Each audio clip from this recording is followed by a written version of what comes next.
अस्सलाम वालेकुम स्टूडेंट्स। अब हम बात कर लेते हैं कि कोर्स को स्टार्ट करने के लिए आपके पास क्या क्या रिसोर्सेज होने चाहिए पहले से, जिसमें नोटबुक्स, जर्नल्स या स्टेशनरी वगैरह शामिल हो सकती है। तो ये जो चीज़ें आपको बताई जा रही हैं इसको आप कहीं नोट डाउन करें और लाजमी इसको अपने पास अरेंज करके रखें, चाहे आपने डेमो में क्यों नहीं बैठना, क्योंकि अगर आप इसको प्रॉपर्ली नहीं करेंगे तो फिर आपको ऑब्वियसली कोई फ़र्क नहीं पड़ेगा। फिर आप कहेंगे कि मुझे तो कोई फ़ायदा नहीं हो रहा।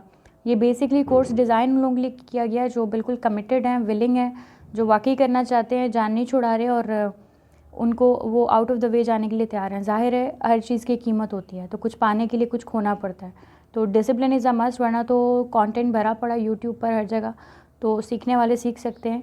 लेकिन प्रॉब्लम यही है कि कोर्स बनाने का मकसद ये है कि आपकी मॉनिटरिंग हो सके, आपकी अकाउंटेबिलिटी हो सके, कोई हो जो आपको बता सके कि अब आपने ये करना है, नेक्स्ट स्टेप आप उठाएं और पिछले स्टेप में आपके कितने नंबर थे, या आपको मेजर कर सके, आपको गाइड कर सके, आपको हाथ पकड़ के चला सके।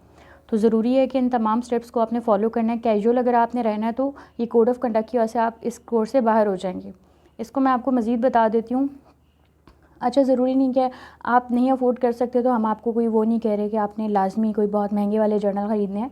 आप नोटबुक्स बना लें, या आप एक बेहतर आइडिया ये है कि मैं जैसे ऐसा करती हूँ, फ़ाइल्स बना लेती हूँ, तो वो फ़ीज़िबल है। आप 5 फ़ाइल्स बना लें, तो उसमें जो लूज शीट्स लेके रख लें और उसमें वोकैबुलरी जर्नल का नाम दे दें एक फ़ाइल को, एक को अफर्मेशन जर्नल का नाम दे दें, एक को कन्वर्सेशनल फ्रेजेस जर्नल का नाम दे दें। लिखे हुए हैं सब, आपको मिले हैं PDF में, आप देख लीजिएगा। एक को ग्रामर जर्नल का नाम दे दें और एक राइटिंग प्रैक्टिस रफ जर्नल होगा, ठीक है।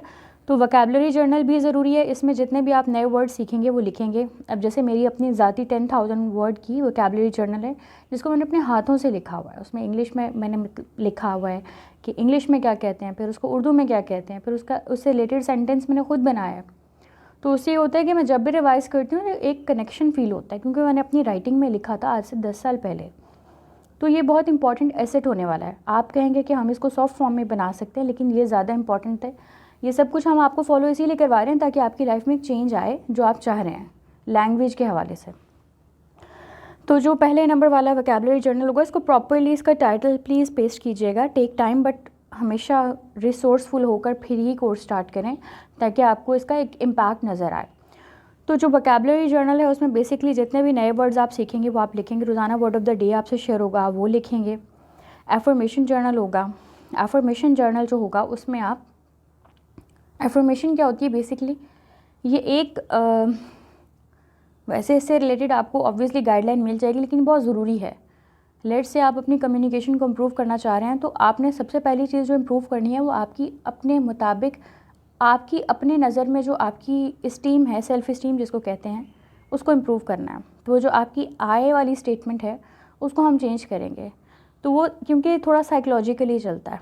अगर आपके दिल में एक डर बैठ गया है कि मैं इंग्लिश नहीं बोल सकता हूँ, फिर आपको दुनिया भर की यूनिवर्सिटीज़ पढ़ा लें तो भी नहीं, आप नहीं बोल पाएंगे। तो वो डर निकालने के लिए एफर्मेशन होती है, अगर आप सिंपल वर्ड्स में समझें तो हम इसको साइकोलॉजिकली लेके चलेंगे ताकि आपके उसमें एक क्लियर, एक विविड डिफरेंस फील हो आपके पूरे कन्वर्सेशन में।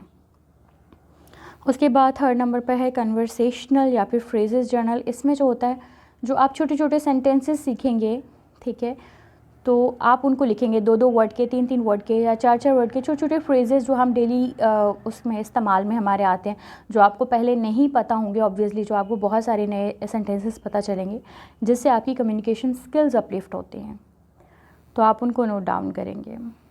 उसके बाद ग्रामर जर्नल। ग्रामर जर्नल जो है वो, इसमें जितने भी ग्रामर के न्यू कॉन्सेप्ट सीखेंगे वो आप उसमें लिखेंगे।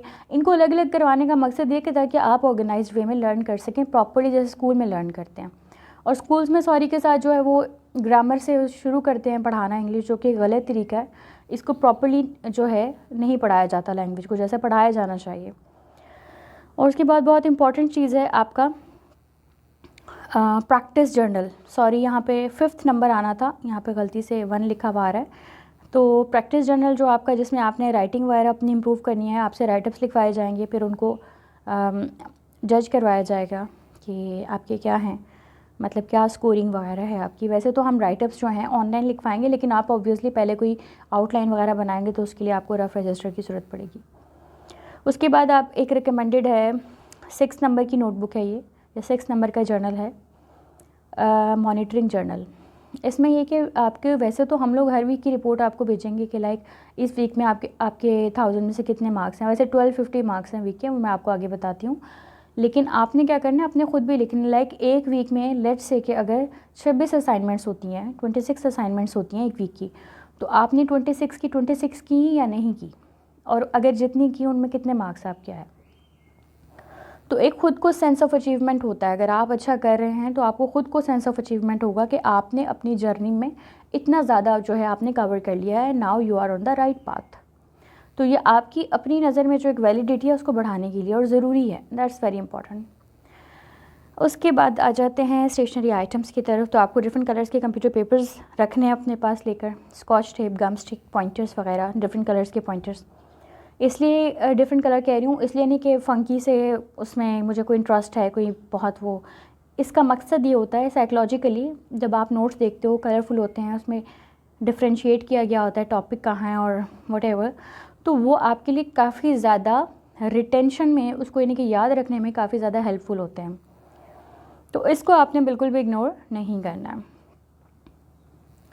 ओके, इसके अलावा एक बहुत इंपॉर्टेंट चीज़ है, अपने घर, अपने रूम में कोई भी कोना, कोई भी टेबल या कोई भी जगह ऐसी आपने डेडिकेट कर देनी है बिल्कुल उसको कि जहाँ पर आपने अपना स्टडी मटेरियल रखना है ये वाला, और वो नज़रों के सामने होना चाहिए। ऐसे नहीं कि छुपा के रख दें फिर आपको याद ही ना आए। ये रिमाइंडर के तौर पे होता है। और रिमाइंडर एक अपना अलार्म लाजमी फ़िट करें, अपने मोबाइल के अंदर एक अलार्म लगाएं, उस अलार्म का नाम रखें, उसको रीनेम करें कि इसका अलार्म का नाम है इंग्लिश लैंग्वेज कोर्स, जो आपको याद कराएगा कि आपने जो है वो, वैसे तो हम लोग खुद डेली बेसिस पे आपको नोटिफिकेशंस भेजेंगे गूगल क्लासरूम के थ्रू, तो वो तो मसला नहीं है, वो आपको मिलते रहेंगे। लेकिन प्रॉब्लम ये होता है समटाइम्स हमारा खुद से कमिटमेंट बहुत ज़रूरी है। ये बिल्कुल इसी तरह समझें जैसे एक अकेडमी आपने फ़िज़िकली ज्वाइन किया और वहाँ आपको जाना होता है, क्योंकि जितनी डेडिकेशन से आप पढ़ेंगे उतना ज़्यादा जल्दी इसको कवर करेंगे।